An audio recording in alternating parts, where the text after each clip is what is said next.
বায়তুল মোকাররমে নামাজ পড়ে বের হয়েছেন দুই শিশুকে নিয়ে, একজন কন্যা শিশু, একজন পুত্র শিশু। বেশ আনন্দেই রয়েছেন। এটি হচ্ছে মহৎ একটি বিষয়, ভ্রাতৃত্বের বন্ধনে আবদ্ধ হওয়া।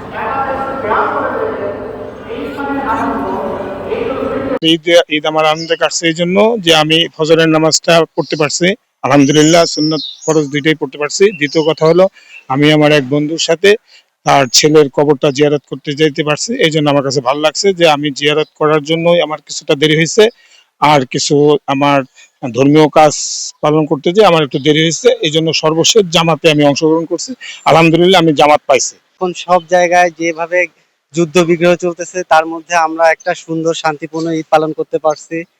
এজন্য আল্লাহর দরবারে লাখো কোটি শুকরিয়া। আমি আশা করব বাংলাদেশ তথা সারা বিশ্বের সব মুসলমানরা এই ঈদটা খুব সুন্দরভাবে পালন করতে পারবে। যেখানে যে কষ্টে আছে তাদের জন্য দোয়া থাকবে, যেন তারাও শান্তিপূর্ণভাবে ঈদটা পালন করতে পারে। মুসলিম অমুসলিম সবাই যেন সুন্দরভাবে এই দিনটা পালন করতে পারে।